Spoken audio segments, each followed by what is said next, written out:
नमस्कार मैत्रिणींनो, आज आपण कोणताही मावा न घालता किंवा मिल्क पावडर न घालता एकदम अगदी पेढ्यासारखी मऊ लुसलुशीत तोंडात घालताच विरघळणारी ओल्या नारळाची बर्फी करणार आहोत. तर चला आपण आपल्या रेसिपीला सुरुवात करूया. इथे मी 1 वाटी ओल्या नारळाचे काप घेतलेले आहेत आणि हे काप घेतलेले जे आहेत त्याची पाठीमागची जी साल आहे ती या ठिकाणी मी साल काढून घेतलेली आहे. या ठिकाणी ह्याच्या बटाट्याच्या साल काढायच्या सोलण्याने अशी याची साल सगळी काढून घ्यायची आहे.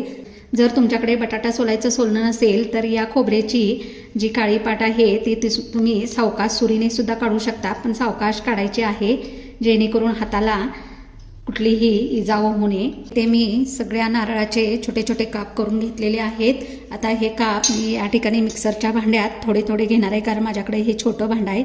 तुमच्याकडे जर मोठं भांडं असेल तर तुम्ही ह्याच्यापेक्षा जास्त घालू शकता. याचा मला बारीक खीस करून घ्यायचा आहे. तर या सगळ्या नारळ हा या ठिकाणी मिक्सरला बारीक करून घेतलेला आहे. तर आता ह्या मेजरमेंटच्या वाटीनं आपल्याला हा खीस मोजायचा आहे. मी गॅसवर एक कढई ठेवलेली आहे, पण मी गॅस चालू केलेला नाही. हा 2 वाट्या खीस मी या कढईत घालत आहे. आता याच मेजरमेंटच्या वाटीनं आपल्याला बाकीचं साहित्य घालायचं आहे. 2 वाट्या खोबऱ्याचा खीस जो आहे त्याच्यासाठी मी 1 वाटी साखर घेतली आहे. याच्यापेक्षा कमी किंवा याच्यापेक्षा जास्त तुम्हाला गोड आवडत असेल तर तुम्ही घेऊ शकता. त्यानंतर ह्याच वाटीने आपल्याला याच्यामध्ये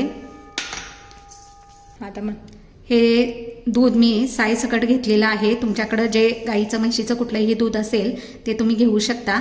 आता या ठिकाणी आपण गॅस चालू करणार आहोत. पांढरी शुभ्र अशी नारळाची बर्फी करायची असेल तर या ठिकाणी असं एकदम पांढरा शुभ्र त्या नारळाचा चौक काढून घ्यायचा आणि मंद गॅसवर या ठिकाणी याला एकसारखा हलवून घ्यायचा आहे. मोठा गॅस ठेवायचा नाही, कारण तो खाली लागू शकतो आणि वडीचा कलर चेंज होतो. जोपर्यंत ह्यातलं दूध आटत नाही तोपर्यंत याला शिजवून घ्यायचं आहे. तर 5-1 मिनिटात या ठिकाणी तुम्ही बघू शकता आपली साखर, दूध आणि खोबऱ्याचा खीस एकजीव झालेला आहे आणि हे मिश्रण चटचटायला लागलेलं आहे. यावेळेला याच्यामध्ये मी 1 टेबलस्पून तूप घालणार आहे. तर लो फ्लेमवर या ठिकाणी याला एकसारखा हलवून घ्यायचं आहे. तर इथे आपलं मिश्रण घट्ट व्हायला लागलेलं आहे. गॅस फास्ट करायचा नाही, कारण या स्टेजला हे मिश्रण चटचटतं आणि अंगावर उडण्याची शक्यता असते. ही वडी करताना थोडा पेशन्स ठेवावा लागतो, कारण याला खूप वेळ हलवावं लागतं.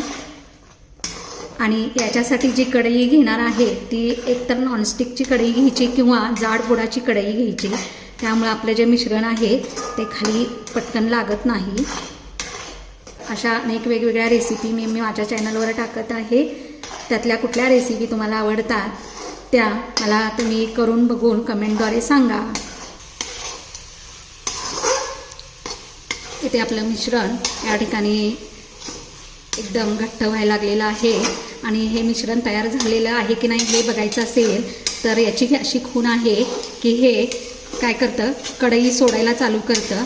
या ठिकाणी बघू शकता कढईला अजिबात आपलं हे मिश्रण चिकटलेलं नाही. तर इथे आपलं वडीचं मिश्रण एकदम परफेक्ट असं तयार झालेलं आहे, एकदम गोळा तयार झालेला आहे. आता आपण गॅस बंद करायचा आहे आणि यातलं मिश्रण हे मी तूप लावलेल्या ताटामध्ये काढून घेत आहे. तुमच्याकडे जर बटर पेपर असेल तर तुम्ही खाली घालू शकता आणि त्याला तूप लावू शकता. हे जे आपलं मॅशर आहे या मॅशरनी ही वडी अशी व्यवस्थित या ठिकाणी थापून घ्यायची आहे. त्यामुळं हाताला भाजणार नाही. तुम्हाला जेवढी ही वडी या ठिकाणी जाड हवी आहे तेवढ्या आकाराची तुम्ही या ठिकाणी तुमचा हा गोळा पसरवू शकता. आणि हा जो मॅशर आहे याला एक प्लॅस्टिकचा कागद घालून इथे रबर लावायचा आहे, म्हणजे या ठिकाणी मॅशरला हे मिश्रण चिटकत नाही. तर या ठिकाणी बघू शकता अगदी छान असं आपलं मिश्रण थापून झालेलं आहे. थोडं मिश्रण मी कढईत ठेवलेलं आहे. त्या मिश्रणामध्ये मी थोडासा चिमूटभर 1 थेंब पाण्याचा घालून कलर घातलेला आहे.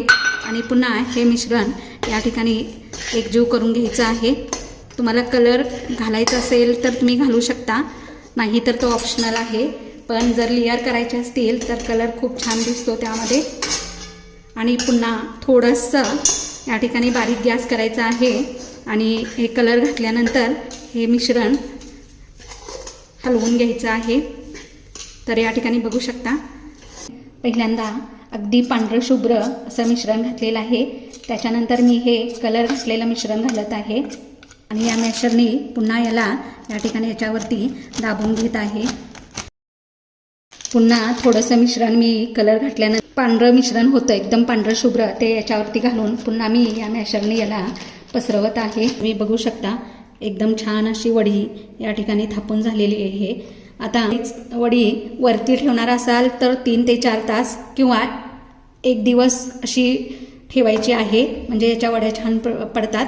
आणि तुम्हाला जर गडबड असेल तर ही वडी फ्रीजमध्ये 1 तास ठेवायची आहे आणि त्याच्यानंतर याच्या वड्या पाडायच्या आहेत. तर मी आता या ठिकाणी ही जी वडी आहे ही फ्रीजमध्ये ठेवत आहे. आपण बर्फीचं मिश्रण फ्रीजमध्ये ठेवलेलं होतं ते आता या ठिकाणी घट्ट झालेलं आहे बघा, हाताला चिपकत नाही. आणि आता याला काय करायचे आहे, ठराविक शेपमध्ये कापून घ्यायचं आहे. इथे मस्त अशी आपली ओल्या नारळाची बर्फी तयार करून झालेली आहे. तर तुम्ही या ठिकाणी बघू शकता एकदम अगदी खव्याच्या पेढ्यासारखी आणि एकदम मस्त अशी तोंडात घालताच विरघळणारी अगदी खव्याचीच टेस्ट याला आलेली आहे. या ठिकाणी तुम्ही बघू शकता मस्त अशी झालेली आहे. तर अशी ही आपली भरपूर लेयर्सवाली आणि मस्त अशी मऊ अगदी छान या ठिकाणी बर्फी झालेली आहे. तुम्ही हव्या त्या शेपमध्ये या ठिकाणी कट करू शकता. आणि ही जर माझी रेसिपी तुम्हाला आवडली असेल तर तुम्ही माझ्या चॅनलला लाईक आणि सबस्क्राईब करायला विसरू नका.